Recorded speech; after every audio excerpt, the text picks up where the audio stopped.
সুপ্রিয় শিক্ষার্থীগণ, তোমাদের হাইড্রোকার্বন সম্পর্কে আলোচনা চলতেছে। হাইড্রোকার্বনের অ্যালকিন এ সম্পর্কে অ্যালকিন এবং অ্যালকাইন সম্পর্কে একটা মিউজিক ব্যাপার। এটা প্রথম ভিডিওতে আমি আলোচনা করেছি। আজকে আলোচনা করব যে অ্যালকিনের মধ্যে প্রথম সদস্য সেটা হলো ইথিন। তো ডেফিনেটভাবে ইথিনের সঙ্গে আলোচনা না করে আমরা যে জিনিসটা এভাবে দেখি যে যৌগের মধ্যে এই কার্বন কার্বন দ্বিবন্ধন আছে, এইগুলোকে আমরা অ্যালকিন এর অন্তর্ভুক্ত করি। অর্থাৎ অ্যালকিন মানেই কার্বন কার্বন দ্বিবন্ধন থাকতে হবে। তার অ্যালকিনে যদি কার্বন কার্বন দ্বিবন্ধন থাকে, তো সেটা অ্যালকিন কিনা এবং দ্বিবন্ধন আছে কিনা এটি কিভাবে আমরা বুঝতে পারবো? এটার জন্য কতটা পরীক্ষা আছে, যে পরীক্ষার মাধ্যমে প্রমাণিত হবে যে সেখানে কার্বন কার্বন দ্বিবন্ধন আছে। প্রথম পরীক্ষাটা হলো, যদি ওই সমস্ত যৌগে যদি ব্রোমিন তাকে কার্বন টেট্রাক্লোরাইডে দ্রবণ করি, এই ব্রোমিনের বর্ণ হইল বাদামি বর্ণ, তাহলে দেখা যাবে এই ব্রোমিন, এই যে দুটো ব্রোমিন মিলে এখনো ব্রোমিন গ্যাস হয়েছে, এর মধ্যে একটা হলো প্লাস ব্রোমোনিয়াম, একটা হলো ব্রোমাইড।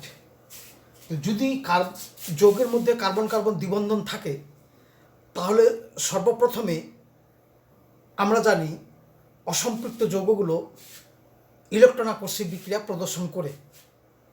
তার মানে প্রথমে ইলেকট্রন আকর্ষিত হয় যেখানে কার্বন কার্বন এই পাই বন্ধন আছে, ওটা খুলে যায়, যেটা আমি সংযোজন বিক্রিয়া তোমাদের দেখানো হয়েছে।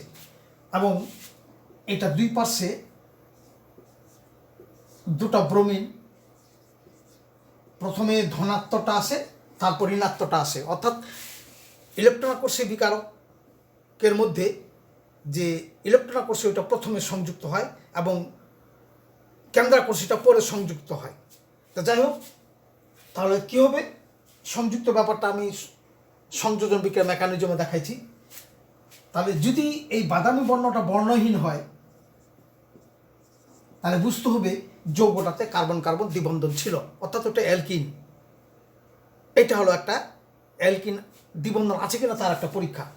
ব্রোমিন কার্বন টেট্রাক্লোরাইডের দ্রবণ তৈরি করার পর যদি আমরা যৌগটাতে এই দ্রবণটা দিই, যদি বর্ণ বিবর্ণ হয়ে যায়, তাহলে বুঝতে হবে ওই যৌগটাতে দ্বিবন্ধন আছে। আবার আরেকটি পরীক্ষা হলো, যদি আমরা ক্ষারীয় পটাশিয়াম পারম্যাঙ্গানেট এই দ্রবণটা নিয়ে আমরা ক্ষারীয় পটাশিয়াম পারম্যাঙ্গানেট দ্রবণ, এইটার দ্রবণটা হলো পিঙ্ক বর্ণ, বেগুনি বর্ণ। তাহলে হবে কি, এটা যেহেতু জারক পদার্থ ও জায়মান অক্সিজেন দিবে, তৎসঙ্গে যে দ্রবণ পানি, এই এখানকার একটা জায়মান আর এখানকার হাইড্রোজেন মিলে একটা OH মূলক হবে, আর একটা OH মূলক এখানে হবে। অর্থাৎ পানির কাছে একটা OH আছে, ওই H আর এটা OH মিলে দুটো OH তৈরি হবে। তখন এই দ্বিবন্ধন খুলে এটা দ্বিবন্ধনের জায়গাটা দুটো OH দুই দিকে লেগে যাবে এবং এই যে বেগুনি বর্ণ এটা বর্ণহীন হয়ে যাবে। তাহলে বুঝতে হবে যৌগটাতে কার্বন কার্বন দ্বিবন্ধন আছে। এবং এই পরীক্ষাটাকে বলা হয় বেয়ার টেস্ট। তাহলে একটা ব্রোমিন দ্রবণ পরীক্ষা, একটা ক্ষারীয় পটাশিয়াম পারম্যাঙ্গানেটের বেগুনি বর্ণ বিবর্ণ হলে বুঝবো আমরা যে যৌগটাতে কার্বন কার্বন দ্বিবন্ধন আছে। এই দুটো পরীক্ষা হলো অসম্পৃক্ততা নির্ণয়ের পরীক্ষা। এখন এই দ্বিবন্ধনটা কোথায় আছে, অর্থাৎ তার অবস্থানটা যদি শনাক্ত করতে চাই আমরা, তাহলে এর সঙ্গে ওজন বিক্রিয়া করতে হবে। কারণ ওজনের একটা পরমাণু দেখিয়ে দিবে যে কার্বন কার্বনের দ্বিবন্ধনটা কোথায় আছে।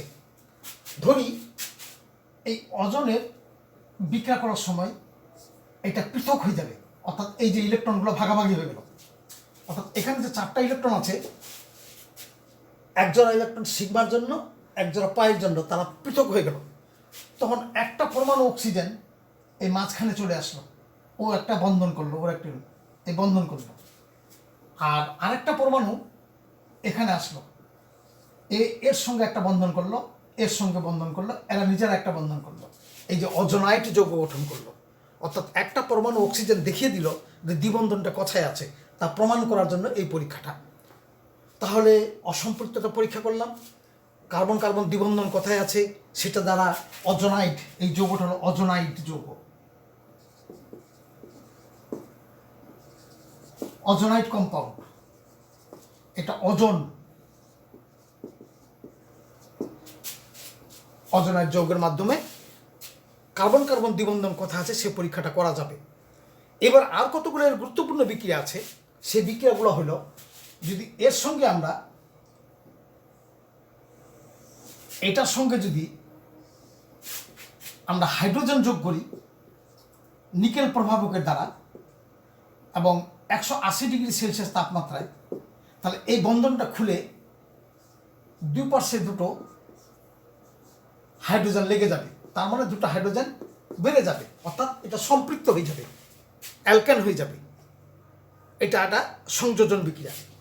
এছাড়াও যদি এই বিক্রিয়াটাতে আমরা এই দ্বিবন্ধনওয়ালা যৌগের মধ্যে হ্যালোজেন আমরা যোগ করি স্বাভাবিক তাপমাত্রায়, ওই হ্যালোজেনের একটা হ্যালোজেনিয়াম একটা হ্যালাইড দুই পাশে দুটো মুক্ত করে দিবে এই দ্বিবন্ধনকে,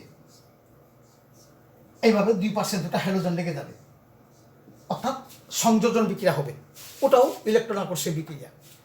এবার যদি এটার মধ্যে যদি আমরা যে কোনো হ্যালোজেন অ্যাসিড দিই, তা এখানেও তাই ধনাত্মক এবং এই যে ঋণাত্মক ধনাত্মক অংশ, প্রথমে ধনাত্মক অংশ যাবে, কারণ যেহেতু ইলেকট্রন আকর্ষণ বিক্রিয়া কার্বন কার্বন দ্বিবন্ধনওয়ালা যৌগগুলো প্রদর্শন করে, তাহলে একদিকে চলে আসলো হাইড্রোজেন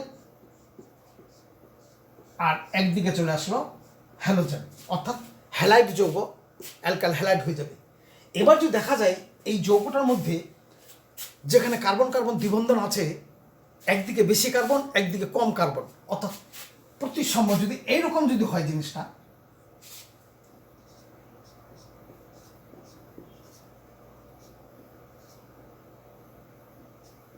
অর্থাৎ এই দ্বিবন্ধনে এদিকে দুটা কার্বন এদিকে একটা কার্বন, তখন দেখা যাবে যেদিকে, তাহলে দেখা যাচ্ছে এখানে হাইড্রোজেন একটা, এখানে হাইড্রোজেন একটা, এখানে হাইড্রোজেন, এইরকম জিনিসটা হইল, এই যে এখানে দুটো হাইড্রোজেন, এখানে দুটো হাইড্রোজেন, এদিকে এখানে একটা এখানে দুটা, তাহলে এর ধনাত্মক অংশটা ওই জায়গায় যাবে যেখানে হাইড্রোজেন বেশি আছে, তাহলে এখানে এই কার্বনের কাছে এদিকে হাইড্রোজেন বেশি, তাহলে ধনাত্মক অংশটা ওখানে আসবে, তাহলে যৌগটা দ্বারা দেবে এই জন্য, কারণ এখানে দ্বিবন্ধনে এদিকে দুটা কার্বন এদিকে একটা কার্বন, যদি অসমান হয় অর্থাৎ অপ্রতিসম অ্যাসিমেট্রিক কার্বন অপ্রতিসম যদি হয়, এবং এই বিকারকটা যে অপ্রতিসম হয় কেমন করে, এটা বড় এটা ছোট, যেমন এটা এদিকে বেশি এদিকে কম, বিকারক যদি অপ্রতিসম হয় এবং বিক্রিয়ক যদি অপ্রতিসম হয়, তাহলে দেখা যাবে যেখানে হাইড্রোজেন বেশি কার্বন কার্বন দ্বিবন্ধনের, সেখানে ধনাত্মক অংশটা যাবে, অর্থাৎ এটা এইরকম হয়ে যাবে, এই হাইড্রোজেনটা এই জায়গায় আসবে, এখানে হ্যালোজেনটা, তাহলে 20 এটা তো এরকম হবে। এটাকে বলা হয় মার্কো-নিকোভের সূত্র,